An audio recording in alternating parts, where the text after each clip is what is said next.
जय हिंद दोस्तों, मैं वीके भास्कर आप सभी का भास्कर जॉब एकेडमी चैनल पर स्वागत करता हूं। हम लोग RS अग्रवाल द्वारा लिखित नवीन अंक गणित को सोल्व कर रहे हैं और कल हमने यूनिट डिजिट को पढ़ा। यूनिट डिजिट यानी इकाई अंक को पढ़ा और इकाई अंक से रिलेटेड बहुत सारे क्वेश्चन को भी देखा। उम्मीद करते हैं वो थ्योरी आप लोगों का पूरा क्लियर हो जाएगा। वो जो थ्योरी था वो बिल्कुल बेसिक लेवल था। हम एडवांस लेवल का थ्योरी कभी आगे आने वाले समय में हम उसका बना के अपलोड कर देंगे, ठीक है। तो अब हम लोग जो चलेंगे 75 नंबर तक क्वेश्चन का सॉल्यूशन कर चुके हैं नंबर सिस्टम में। आज 76 से 100 नंबर तक के क्वेश्चन को देखेंगे। तो चलिए देखते हैं। तो शुरुआती 76 और 77 क्वेश्चन को, ये दो क्वेश्चन को हम लास्ट में सोल्व करवाएंगे। अभी हम आपको लेके चलते हैं 78 नंबर क्वेश्चन से, ठीक है। शुरुआत कहाँ से करेंगे? 78 नंबर क्वेश्चन से करेंगे। 76 और 77 को लास्ट में करवाएंगे, क्योंकि अगर वो थोड़ा क्वेश्चन थ्योरेटिकल है, अगर अभी बता दे तो आप लोग क्या करते हैं, वीडियो देखते हैं, थ्योरेटिकल क्लियर हो गया, स्किप कर जाते हैं, अब मेन चीज़ को देखते ही नहीं। इसलिए वो दोनों क्वेश्चन को हम लास्ट में रखे हैं, ठीक है। तो चलिए 78 नंबर क्वेश्चन को देखिए और 78 नंबर क्वेश्चन क्या कह रहा है। हम क्वेश्चन पढ़ रहे हैं, लिख भी देंगे। सबसे छोटी अभाज्य संख्या कौन सी है? बात किसकी आई है? अभाज्य संख्या की आई है। तो आपको भी पता है कि सबसे छोटी अभाज्य संख्या कौन सी है। सबसे छोटी अभाज्य संख्या 2 होती है। सबसे छोटी अभाज्य संख्या 2 होती है। देखिए, अभाज्य संख्या की बात आई है तो अभाज्य संख्या के बारे में एक बार बता देते हैं। वैसी संख्या जो केवल एक और स्वयं को छोड़ के अन्य किसी से विभाजित नहीं हो, वो अभाज्य संख्या कहलाता है। एक और स्वयं को छोड़कर, यानी अभाज्य गुणनखंड, अभाज्य संख्या का जो गुणनखंड होगा वो क्या होगा? यह एक होगा और क्या होगा? स्वयं होगा। समझे? इनके अलावा कोई दूसरा गुणनखंड नहीं हो सकता है। चलिए इसमें देख लेते हैं एक बार। एक थ्योरी को याद रखिएगा। याद ये रखना है कि आपको 1 से 25 तक में कुल कितनी अभाज्य संख्या हैं? कुल कितनी अभाज्य संख्या है? तो 1 से 25 तक में कुल अभाज्य संख्याओं की संख्या, कुल अभाज्य संख्याओं की संख्या जो होगी वो 9 है। कितना है? 1 से 25 तक में कुल अभाज्य संख्या 9 है। फिर 1 से 50 तक में कुल कितनी अभाज्य संख्या है? 1 से 50 तक में कुल कितनी अभाज्य संख्या है? तो 15 है। याद रखिएगा। 1 से 75 तक में कुल कितनी अभाज्य संख्या है? 1 से 75 तक में कितनी अभाज्य संख्या है? तो याद रखिएगा 21 है। 1 से 25 तक में कितनी अभाज्य संख्या है? 1 से 25 तक में कितनी अभाज्य संख्याएं हैं? तो याद रखिएगा 24 गो है। 1 से 25 में, सॉरी, 1 से 100 तक में, ठीक है। 1 से 25 9, 1 से 50 15, 1 से 75 21, 1 से 100 तक में कितना? 24। अब इसे याद कैसे रखें? तो ध्यान दीजिए, 9 + 6 15, 15 + 6 21, 21 25 25, यहाँ 25 कीजिएगा, 21 + 4 25। तो क्रिकेट आप लोग देखते होंगे। एक बैट्समैन 9 रन मारा, उसके बाद छक्का लगाया, उसके बाद फिर से छक्का लगा, हैट्रिक छक्का मारना चाह रहा था, हैट्रिक छक्का नहीं लग के अगले गेंद पे क्या लग गया? चौका लग गया। तो याद रखिएगा 9 6 6 4, ठीक है। 9 6 15, 6 21, 4 25। क्लियर है? अब इस पे आधारित क्या होता है कि क्वेश्चन, बहुत सारा क्वेश्चन क्रिएट होता है। शुरू कहाँ से होता है अभाज्य संख्या? तो अभाज्य संख्या शुरू होता है 2 3 5 7, इसी तरीके से जाता है और 97 तक, मतलब 100 तक में 97 तक अभाज्य संख्या जाता है, ठीक है। अब देखिए क्वेश्चन आई कि सबसे छोटी अभाज्य संख्या, तो आप लोगों ने 2 दे दिया। क्वेश्चन ये आ जाता है कि सबसे छोटी विषम अभाज्य संख्या, विषम अभाज्य संख्या तो 2 सम संख्या है, तो क्या हो जाएगा 3 हो जाएगा, याद रखिएगा। क्वेश्चन आ जाता है 2 अंकों की सबसे छोटी अभाज्य संख्या, तो 11 हो जाएगा। 2 अंकों की सबसे छोटी अभाज्य संख्या 11 हो जाएगा। 1 अंकों की सबसे बड़ी अभाज्य संख्या, तो 1 अंकों की सबसे बड़ी अभाज्य संख्या 7 होगा। 2 अंकों की सबसे बड़ी अभाज्य संख्या तो 97 होगा, क्या 97 होगा। 3 अंकों की सबसे छोटी अभाज्य संख्या तो 101 होगा। 3 अंकों की सबसे छोटी अभाज्य संख्या 101 होगा। कम से कम आप लोग इतना याद रखें, ठीक है। और एकमात्र सम अभाज्य संख्या 2 होगा। अभाज्य संख्या से रिलेटेड सारा क्लियर है, चलिए ठीक है। अब हम क्वेश्चन नंबर 79 चलेंगे, इसका स्क्रीनशॉट ले लीजिए एक बार।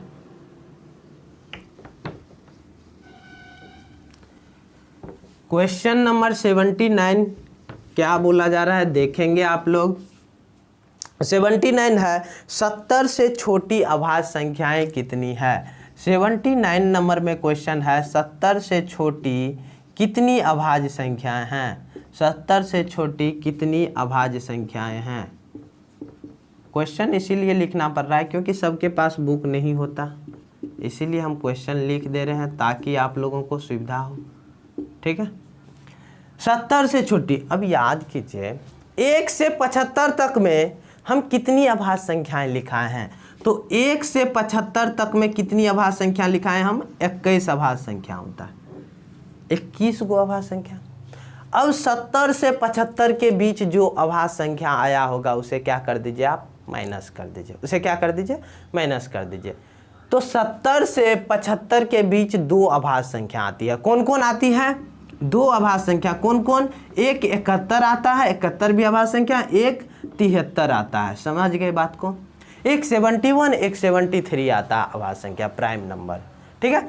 तो कितना हो जाएगा 1 से 70 तक में कितना होगा, जल्दी से बताइएगा आप लोग। 1 से 70 तक में 19 अभाज्य संख्या होगा। क्लियर है, कोई तरह का प्रॉब्लम नहीं होना चाहिए, ठीक है। अब आगे क्वेश्चन बोला जा रहा है 80 नंबर, अगला क्वेश्चन देखेंगे। 80 नंबर क्वेश्चन है कि 50 और 90 के बीच सभी अभाज्य संख्याओं का योग कितना होगा। 50 और 90 के बीच सभी अभाज्य संख्याओं का योग, सभी और 90 के बीच सभी अभाज्य संख्याओं का योग, अभाज्य संख्याओं का योग कितना होगा।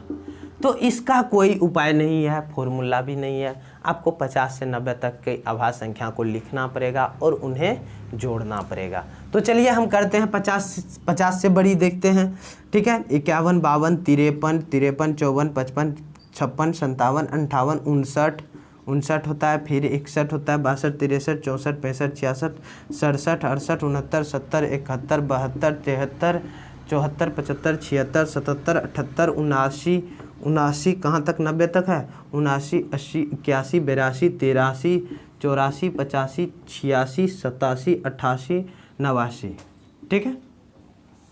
इतना होता है। 50 से 90 के बीच इतनी अभाज्य संख्याएं हैं, ठीक है। अब इसमें चेक कर लीजिएगा कोई ऐसा वैसा तो नहीं है, छूटा हुआ तो नहीं होगा। चलिए देखते हैं, जोड़ते हैं। 9 3 12, 12 1 13, 13 7 20, 20 1 21, 21 3 24, 24 9 33, 33 3 36, 36 9 45 के 5, हाथ में 4, 5 4 9, 9 5 14, 6 20, 6 26, 7 33, 7 40, 7 47, 8 55, 8 55, 8 कितना होगा 63, यानी कितना हो जाएगा योग 635 हो जाएगा, जो कि आपको ऑप्शन डी में है। ऑप्शन कितना, डी में है। चलिए मिटा दे।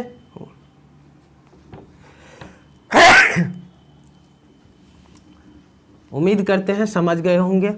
इसका अभाज्य संख्या के योग का कोई भी फॉर्मूला नहीं है, ठीक है। चलिए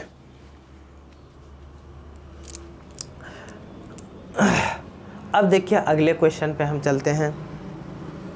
और अगला क्वेश्चन है, ध्यान दीजिएगा क्या है अगला क्वेश्चन, कि 110 और 120 के बीच कितनी अभाज्य संख्या है।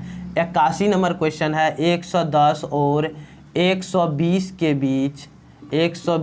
बीच कितनी अभाज्य संख्या है। समझ जाइएगा क्वेश्चन, कितनी अभाज्य संख्याएं हैं, संख्या निकालना है। तो बताइएगा आप लोग 111 क्या अभाज्य संख्या है। इसका उपाय नहीं है, ऐसे ही चेक करना पड़ेगा। आप फटाफट चेक करेंगे कि 1 1 2 1 3 नहीं होगा, क्योंकि ये 3 से कट जाएगा। 111 112 सम संख्या तो होगा ही नहीं।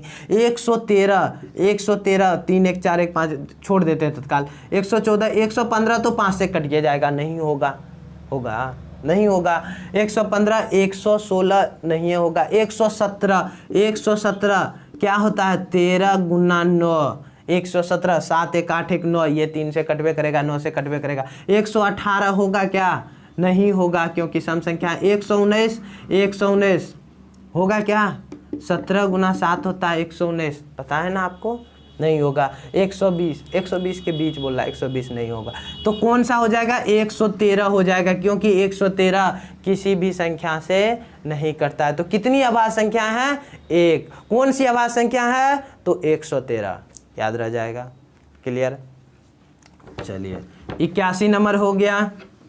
अब हम लोग चलेंगे 82 नंबर। 82 नंबर में क्वेश्चन क्या है कि निम्नलिखित में कौन सी एक अभाज्य संख्या है। 4 ऑप्शन दिया हुआ, उसमें से चेक करना है कौन सी अभाज्य संख्या। चलिए देखते हैं, चेक करते हैं। चेक करने का तरीका भी हम समझ लेते हैं। ऑप्शन है 161, 221 और 373, और क्या है, और है ऑप्शन 437। तो पहले विभाज्यता का नियम थोड़ा सा लागू कर देते हैं, देखिए होता है कि नहीं। 6 2 8, 2 2 4 1 5, 7 3 10, 3 13, 4 3 7, 7 14। विभाज्यता का रूल तो कहीं लागू ही नहीं हो रहा है, और सब चीज़ का तो पता ही नहीं है इसमें क्या होगा क्या नहीं होगा। देखते हैं 161, इसको चेक करने का, अभाज्य संख्या चेक करने का रूल यही है कि 161 के आसपास पूर्ण वर्ग संख्या, जस्ट बड़ी पूर्ण वर्ग संख्या कौन सी है।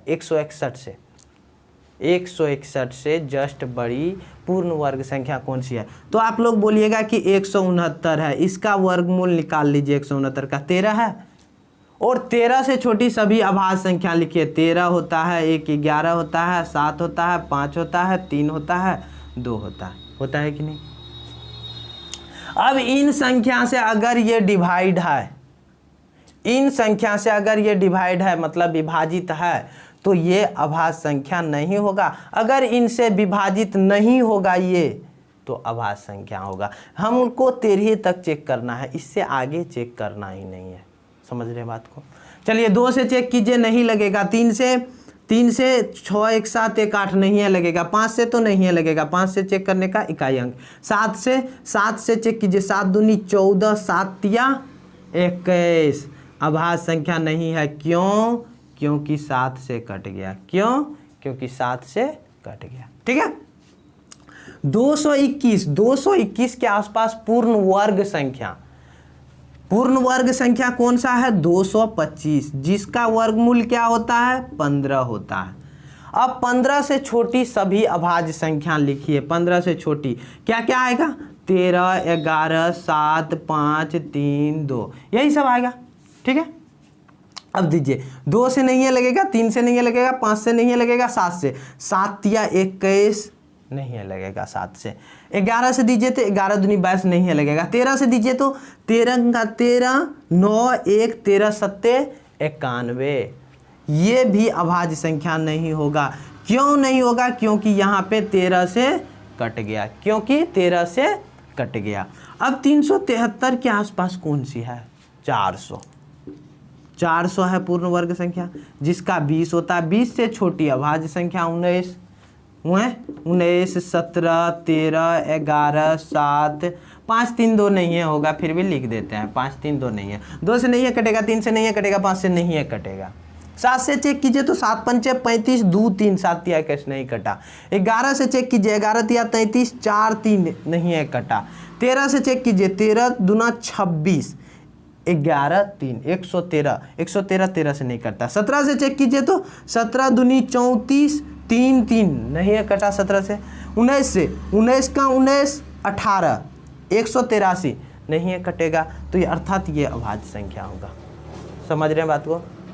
चलिए इस ऑप्शन को भी चेक कर लेते हैं, इतना कर ही लिए तो इस ऑप्शन को भी चेक कर लीजिए, ठीक है। तो 437 के आसपास कौन सा है? 441 है, जिसका होता है 21, 21 से छोटी यही सब होगा, 19 17 13 11 7 5 3 2, ठीक है। 3 2 5 से नहीं है कटेगा, 7 से चेक करते हैं, 7 पंचे 35 8 7 नहीं है कटा, 11 से 11 तिया 33, 11 से भी नहीं कटा, 13 से 13 तिया 39, 4 7 13 से भी नहीं कटा, 17 से 17 दूनी 34, 9 7 17 से भी नहीं कटा जी। 19 से चेक करते हैं, 19 दूनी 38, 5 7 19 तिया 57, अरे 19 से कट गया तो यानी ये भी नहीं होता, ये 19 से कट गया। क्लियर है? समझ रहे हैं बात को, कैसे हमको अभाज्य संख्या चेक करना है। इनके अलावा और दूसरा उपाय नहीं है कि आप देख लेंगे कि अभाज्य संख्या है कि नहीं है, ठीक है। उम्मीद करते हैं समझ में आया होगा। तो चलेंगे हम लोग अगले क्वेश्चन की तरफ।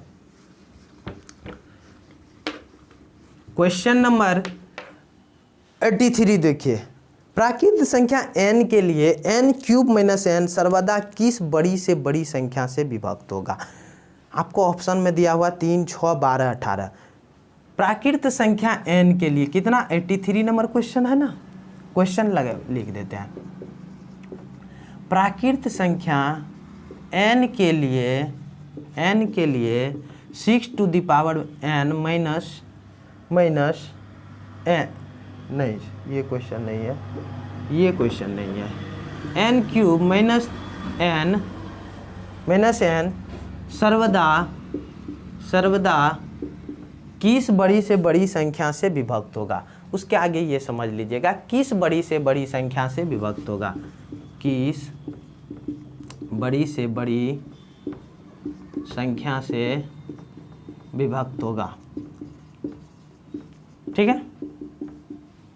चलिए देखते हैं, हमने पहले एक क्वेश्चन इस पे चर्चा कर चुके हैं। अगर इस तरह का क्वेश्चन आए तो आप क्या करेंगे?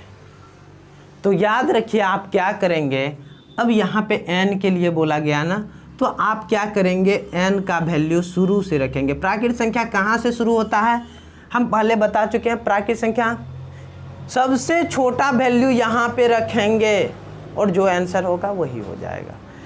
n बराबर अगर 1 रखते हैं तो n³ - n बराबर क्या होगा, 1 का क्यूब माइनस 1 बराबर 0, 0 का तो कोई वैल्यू नहीं होता। तो n बराबर 2 रखिए तो n³ मतलब 2 का क्यूब, 2 का क्यूब माइनस 2 कितना 6 होगा।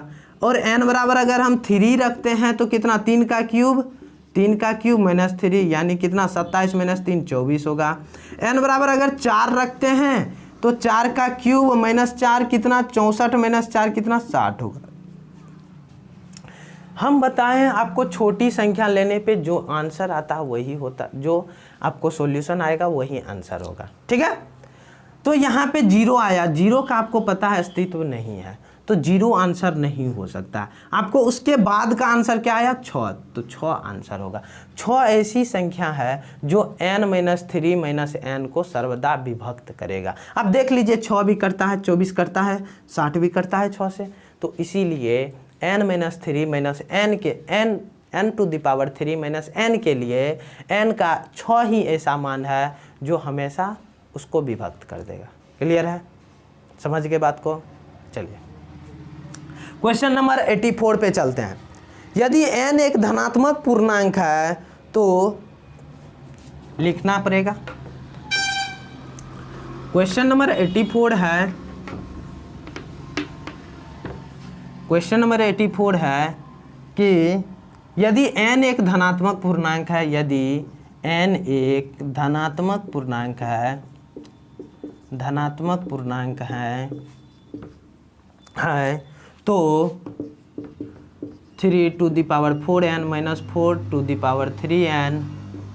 4⁻3n सदैव निम्नलिखित में से किस संख्या से विभक्त होगा? सदैव निम्नलिखित में से में से किस संख्या से विभक्त होगा। आपको ये क्वेश्चन हम दो तरीके से बताएंगे, ठीक है। हम बोले हैं कि n का वैल्यू छोटा से छोटा रखिए, आपको क्वेश्चन बन जाएगा, ठीक है। वहाँ से भी बनेगा, ठीक है। n एक धनात्मक पूर्णांक है, तो धनात्मक पूर्णांक शुरू कहाँ से होता है, आप बताइए। 1 से शुरू होता है। धनात्मक कहाँ से शुरू होता है, 1 से शुरू होता है। तो n का वैल्यू अगर 1 रखेंगे तो बताइए यहाँ पे क्या होगा, 3⁴। n का वैल्यू 1 है तो 4 है ना, माइनस 4⁻3। n का वैल्यू 1 तो 3 है, 3 पे पावर 4 81 माइनस 4 पे पावर 3 64 इक्वल टू कितना हो जाएगा, 17 आंसर, ठीक है। एक ये तरीका हुआ। एक तरीका हम आपको एक थ्योरी देते हैं, उस थ्योरी पे कंप्लीट हो जाएगा। एक बात बताइए, वो थ्योरी हम यहाँ पे आप लोगों को बेसिक से समझाना चाहेंगे। थ्योरी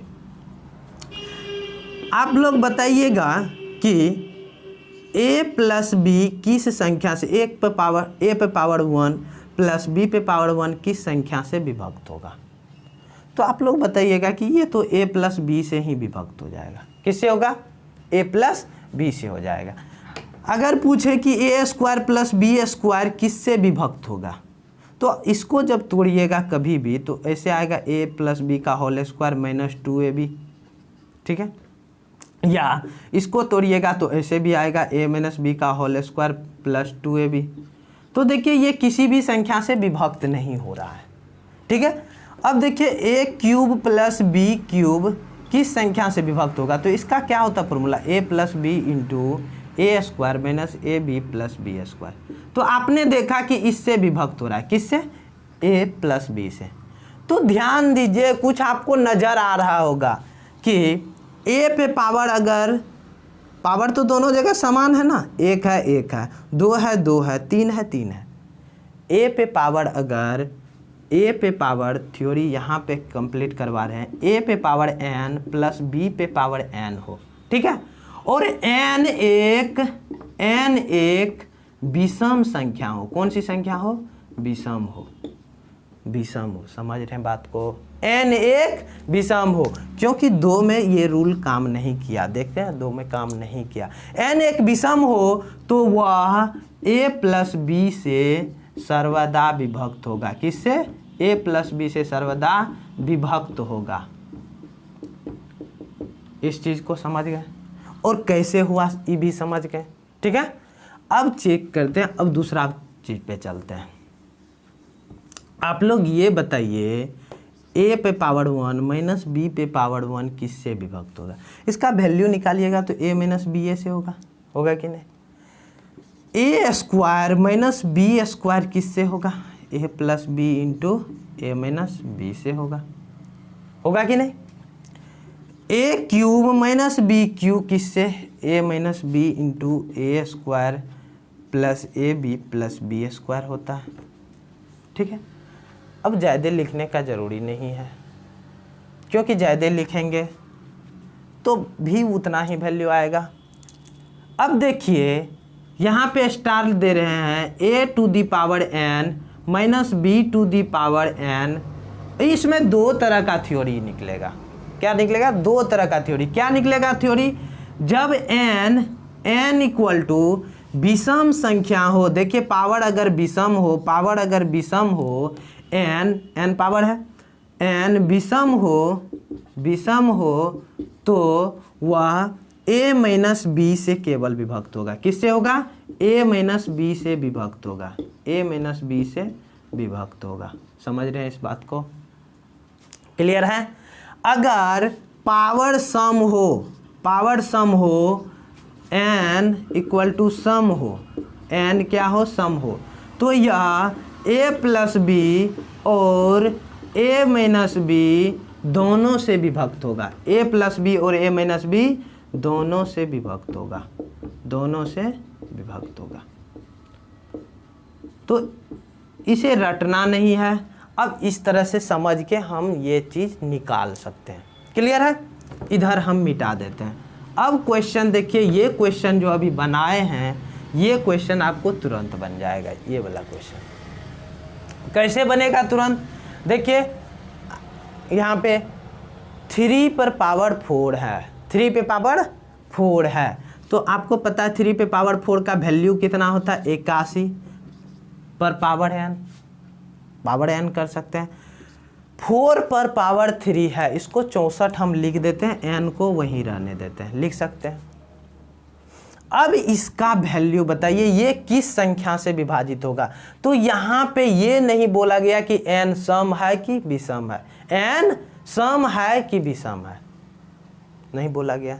तो आप इस स्थिति में ये जानते हैं कि अगर विषम रहे तो a माइनस b से विभाजित होगा, यानी कहने का मतलब 81 माइनस 64 से विभाजित होगा। अगर n सम होता किससे विभक्त होगा? 81 प्लस 64 और 81 माइनस 64 दोनों से विभक्त होगा कि नहीं? अरे सम रहे तो दोनों से होता है ना, सम रहे तो क्या दोनों से होगा। तो याद रखिएगा कि इन दोनों में कॉमन बात क्या है? हमेशा किससे विभाजित होगा? अरे इन दोनों में पता कीजिए कि हमेशा किससे विभाजित होगा, चाहे सम रहे या विषम रहे, किससे होगा हमेशा? तो आप बोलिएगा कि माइनस से हमेशा विभक्त होता है, तो आंसर क्या होगा? माइनस वाला हो जाएगा। तो 81 माइनस 64 क्या होगा? 17 होगा। तो अब जो हमें आंसर देना है, एक लाइन में आंसर देना है, क्लियर है? मिटाते हैं, इसका आंसर हो गया। आप लोग स्क्रीनशॉट ले लीजिए। चलिए अब देखिए क्वेश्चन कितना स्पीड में बनाएंगे। इस पे आधारित अगर क्वेश्चन कोई आता है तो इस पे आधारित देखिए क्वेश्चन सब क्या है, कहाँ तक बना चुके हैं हम लोग? 84 तक। 85 नंबर में देखिए क्या है, 85 नंबर क्वेश्चन देख के डर लग जाएगा। देखिए क्या है क्वेश्चन कि 127 पे पावर कितना? 127 पे पावर 127 प्लस 97 पे पावर 127, यही है। उसके बाद है तथा को छोड़ दीजिए, इस कोष्ठ को ब्रैकेट को हटा दीजिए। तथा 127 पर पावर 97 प्लस 97 पे पावर 97 का उभयनिष्ठ गुणनखंड क्या होगा? उभयनिष्ठ गुणनखंड मतलब कॉमन फैक्टर क्या होगा, समझिए। क्वेश्चन है इतना तथा इतना का उभयनिष्ठ गुणनखंड क्या होगा? तो उभयनिष्ठ गुणनखंड उसे कहा जाता है जो वैसी संख्या जो इन दोनों को विभाजित करे, वैसी संख्या जो इन दोनों को विभाजित करे तो उभयनिष्ठ गुणनखंड कहलाता है, क्लियर है? तो बताइए प्लस में ये विषम पावर है, विषम पावर है तो देखिए हमेशा विषम ही पावर रहेगा, सम पावर प्लस में होता ही नहीं है। अगर होगा तो ज्ञात नहीं किया जा सकता, समझ रहे बात को? ज्ञात नहीं किया जा सकता। चलिए इन दोनों को क्या करेंगे? जोड़ेंगे। 127 और 97 को जोड़िए, पहले 100 जोड़ दीजिए, 227 होगा, 3 घटा दीजिए, कितना? 224। इसको भी जोड़िएगा, देखिए पावर क्या है? विषम ही है ना, प्लस में है, जोड़िए, क्या होगा? 224। यही 224 क्या होगा? उभयनिष्ठ गुणनखंड हो जाएगा। आंसर हो गया उभयनिष्ठ गुणनखंड, आंसर हो गया, ठीक है। चलिए क्वेश्चन नंबर हम 86 चले, 86 को छोड़ते हैं, ठीक है, नहीं 86 बता देते हैं हम। 86 देखिए, अब इस पे आधारित क्वेश्चन है ही नहीं, ठीक है। दूसरा है 86 है, यदि n एक प्राकृत संख्या हो तो, क्वेश्चन है यदि n एक प्राकृत संख्या हो तो 10 to the power n minus 1 के अंकों का योग 4707 हो तो n का मान कितना होगा? तो n का मान कितना होगा? यही क्वेश्चन है आपके सामने। अब इसे हम बेसिक से समझते हैं, क्वेश्चन कुछ नहीं समझ में आया होगा, हमें पता n एक प्राकृत संख्या है तो बोला जा रहा है 10 to the power n minus 1 के अंकों का योग। अरे ये कोई संख्या है, इन संख्या के अंकों का योग 4707 है, तो n का वैल्यू बताना है। देखिए अब अगर हम n बराबर 1 रखें तो 10 to the power n minus 1 कितना होगा? अरे 10 to the power n minus 1। n का वैल्यू 1 तो 10 माइनस 1 कितना, 10 पर पावर 1 माइनस 1 इक्वल टू कितना 9। 10 माइनस 1 कितना 9। अगर n का वैल्यू हम 2 रखें तो 10 पे पावर 2 माइनस क्या हो जाएगा 1 हो जाएगा। 10 पे पावर 2 कितना 100। 100 माइनस 1 कितना 99। n का वैल्यू अगर हम 3 रखें तो 10 पे पावर 3 माइनस 1 होगा कितना 999 होगा। आप कुछ इसमें देख रहे होंगे, क्या देखें कि अगर n का वैल्यू हम 1 2 या 3 रखें तो इधर क्या हुआ 9 हुआ। अंकों का योग क्या 9, अंकों का योग कितना 18, अंकों का योग कितना 9 तिया 27। कहने का मतलब n का वैल्यू आप कुछ भी रखिए, प्रत्येक स्थिति में संख्या कितना आएगा 9 9 9 9 आएगा। जितना वैल्यू रखिएगा उतना 9 आएगा, जितना वैल्यू रखिएगा उतना 9 आएगा। मान के चलिए n का वैल्यू 40 रखिए तो 40 गो 9 आएगा। समझ रहे बात को, क्यों n का वैल्यू 3 रखे तो 3 गो 9 आया, 2 रखे तो 2 गो 9 आया। आप रखिए 4 रखिए तो 4 गो 9 आएगा। अब देखिए ये 27 हुआ, अंकों का योग कितना हुआ यहाँ पे, इस अंकों का योग 27 हुआ। 27 से हमको 3 प्राप्त करना है। 3 क्या n है ना, तो बताइए 27 में प्रत्येक स्थिति में तो 9 ही आ रहा है, प्रत्येक स्थिति में क्या आ रहा है 9 आ रहा है। तो क्या करेंगे 9 से भाग देंगे, कितना होगा 3 होगा, ये n का वैल्यू निकलेगा। तो आपको अंकों का योग यहाँ पे कितना दिया हुआ है 4707 दिया हुआ है। तो 4707 में आप क्या करेंगे 9 से भाग देंगे, जो वैल्यू आएगा वही n का मान होगा।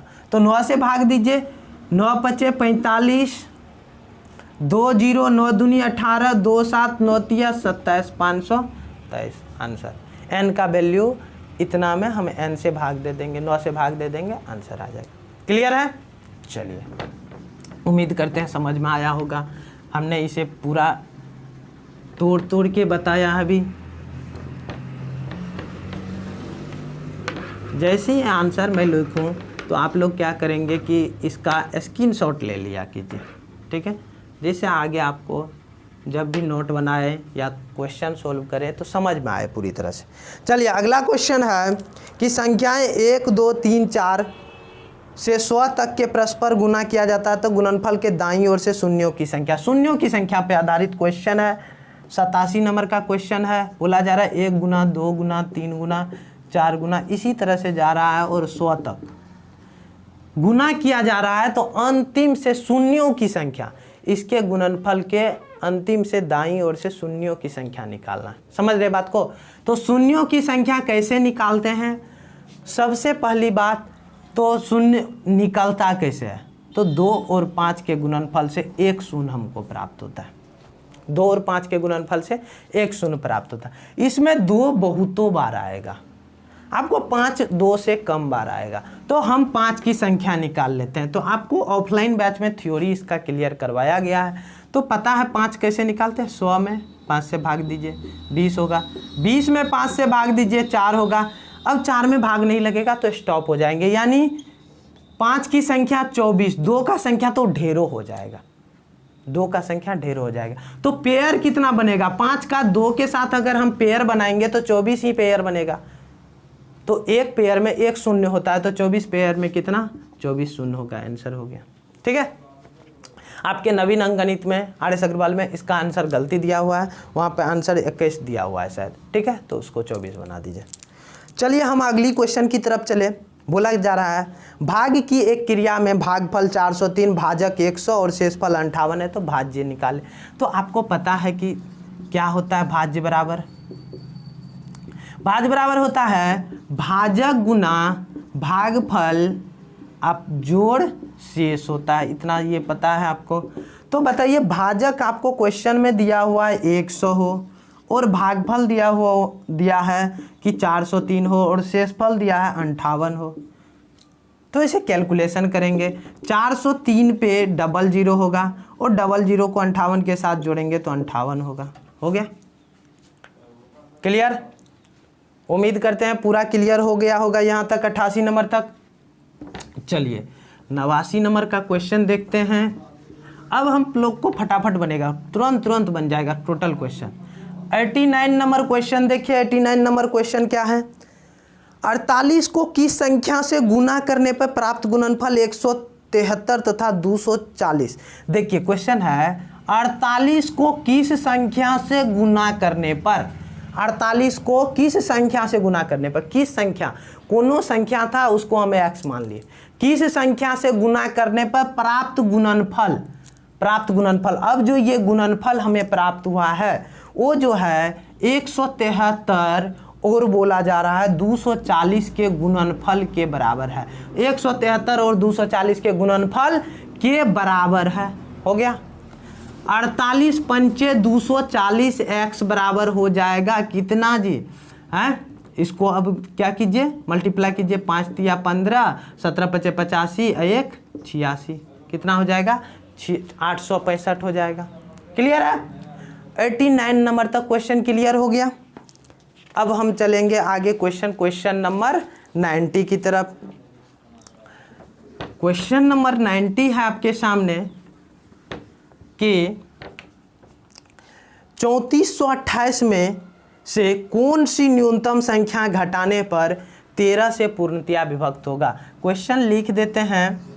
क्वेश्चन है 3428 में से कौन सी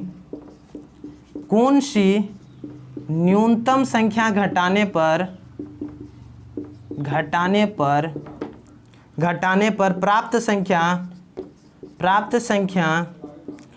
13 से पूर्णतया विभक्त हो। चलिए ध्यान दीजिएगा, इसका पहले हम बेसिक थ्योरी बता देते हैं क्या किया जाना चाहिए।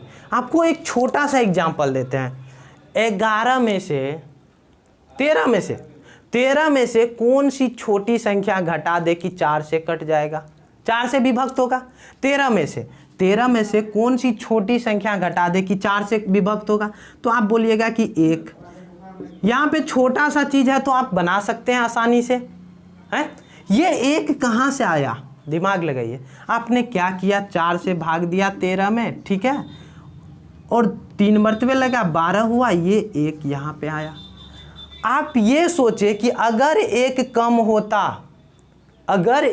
होता तो वह 13 से कट जाता। 13 में अगर 1 कम होता तो 13 से कट जाता। क्यों? क्योंकि यहाँ पे 12 4 से विभक्त है। ठीक है, तो यानी घटाने वाली जब बात आए तो कहने का मतलब घटाने वाली जब बात आए 13 से पूर्णतया विभक्त, तो घटाने वाली बात आए तो हम शेषफल को क्या करते हैं, इस संख्या में से घटा देते हैं। क्यों घटा देते हैं?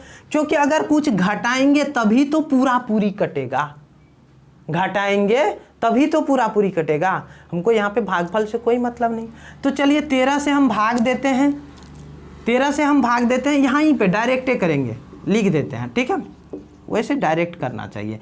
13 दूनी 26, यहाँ पे 8 होगा 2 होगा, 13 छक्के 78, 4 होगा 8 होगा, 13 तिया 39, 9 होगा। ठीक है, अब आप बताइए अगर 3428 में अगर ये संख्या 9 कम होता, ये जो शेष 9 बचा है, अगर 9 कम होता तो क्या होता? ये विभक्त हो जाता कि नहीं होता है?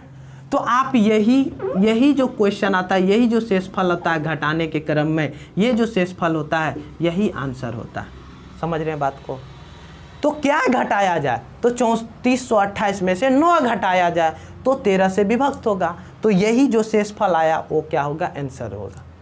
अब आगे क्वेश्चन आ जाएगा इसमें कि 3428 में क्या जोड़ा जाए, क्या जोड़ा जाए। तो एक बात बताइए, दिमाग लगाइए, क्या जोड़ा जाए? जब जोड़ने वाली बात आ जाए तो एक बात बताइए, ये अभी तो 9 है, तो कितना अधिक कर देते कि 13 से कट जाता? तो आप बोलिएगा सर जी 9 है, इसमें अगर हम 4 जोड़ देते तो ये 13 हो जाता, और 13 हो जाता तब ये 13 से क्या होता? कट जाता। आप ऐसा बोलते हैं, बोलिएगा। तो इसका मतलब जब जोड़ने वाली बात आए तो 4 जोड़ा जाएगा। ये 4 कहाँ से आया? 4 यहाँ से आया, भाजक माइनस शेषफल करने से 4 आया। ठीक है, या आपको यहाँ पे 3 मरतबे लग रहा है ना, 1 मरतबे अधिक लगा दीजिए, 1 मरतबे अधिक लगा दीजिए, 13, 4 मरतबे लगा दीजिए, 3 मरतबे नहीं लगा के, ठीक है, 52 कर दीजिए। यहाँ पे अगर हम 52 देते तो शेष मेरा क्या होता, 4 होता, माइनस में 4 होता, माइनस में 4 होता। अब बताइए अगर ये 4 इसमें जोड़ देते पहले से इस संख्या में तो क्या होता, मेरा 13 से विभक्त होता।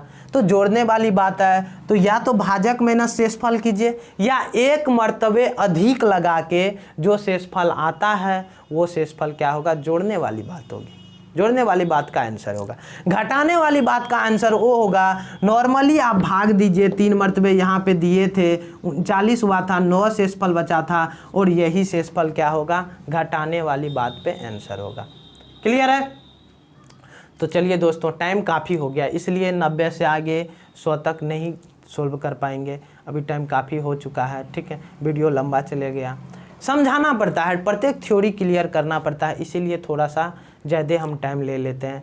लेकिन इतना तो है कि अगर हम टाइम आपका ज़्यादा ले रहे हैं तो आप इस क्वेश्चन को बेसिक से पूरा जड़ से सीख रहे हैं, ठीक है। और बोलिएगा सर जी टाइम लगता है, टाइम सॉल्यूशन में नहीं लगता, वो आपके कैलकुलेशन पे डिपेंड करता है। यहीं पे हम काटे 48 को 240, ठीक है, कैसे काटे आप भी काट सकते हैं। देखिए किसी भी संख्या को 5 से गुना करना हो ना, वो संख्या स्वयं का आधी हो जाता है, एगो 0 हो जाता है। देखिए 48 का आधा 24 है, जैसे 18 गुना 5 आपको बताइए कितना होगा, 90 होगा ना। देखिए 18 का ये आधा है, तो इस तरह का चीज़ कैलकुलेशन में अपनाइएगा, आपका सॉल्यूशन फास्ट में होगा, ठीक। चलिए कुछ क्वेश्चन छोड़े थे, 2 क्वेश्चन छोड़े थे, उन दोनों क्वेश्चन को देख लेते हैं, ठीक है। अब लोग बोलिएगा सर जी वो 2 क्वेश्चन कहाँ बताए, तो देखिए अब बता रहे हैं उन दोनों क्वेश्चन को। टाइम तो वैसे काफ़ी हो गया है, चलिए क्या था 2 क्वेश्चन हम एक बार पढ़ देते हैं।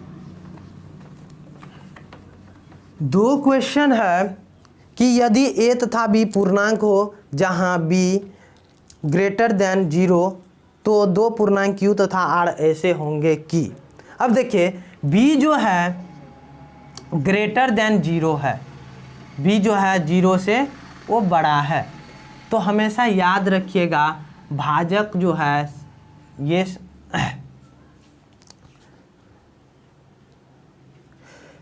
भाजक जो है हमेशा भाजक जो है 0 से बड़ा होता है, हमेशा भाजक जिससे हम भाग देते हैं ना वो 0 से बड़ा होता है। तो यहाँ पे अगर हम a को भाज्य माने तो a को अगर भाज्य माने तो इसका होगा बी क्यू प्लस आर होगा, बी क्यू क्या होगा प्लस आर होगा। जहाँ पे आर बोला गया ऐसी संख्या हो कि, तो आर यहाँ पे शेषफल को दर्शाता है, आर यहाँ पे किसको दर्शाता है, शेषफल को दर्शाता है, समझ रहे हैं बात को। और बी किसको दर्शाता है, भाजक को दर्शाता है, बी किसको दर्शाता है, भाजक को दर्शाता है। तो आर बराबर शेषफल, देखिए वो शेषफल 0 भी हो सकता है, होता है कि नहीं, आर 0 के बराबर भी होता है, 0 से बड़ा होता है, 0 से बड़ा होता है और 0 के बराबर होता है। तो इसका मतलब हुआ R greater than 0 and equal to 0, R greater than equal to 0, ठीक है। और लेकिन आर जो होता है भाजक से यानी शेषफल भाजक से क्या होता है, छोटा होता है, तो आर लेस देन बी, ये वाला ऑप्शन टिक कीजिए, ठीक है। ये क्वेश्चन था 76 नंबर का। 77 नंबर देखिए, 77 नंबर है a तथा b दोनों वास्तविक संख्या हैं और a b बराबर 0 हो तो a तथा b क्या हो सकता है। ऑप्शन है आपके सामने a बराबर 0, b बराबर 0, a बराबर 0, b बराबर 0, a बराबर 0 या b बराबर 0 या a बराबर b बराबर 0, दोनों 0, ठीक है। चौथा ऑप्शन है आपके सामने, अच्छा तीसरा ऑप्शन a बराबर 0, b बराबर 0, ठीक है। और तीसरा ऑप्शन है a बराबर 0, a बराबर 0, b नॉट इक्वल टू 0, ठीक है। चौथा ऑप्शन है b इक्वल टू 0 और a नॉट इक्वल टू 0।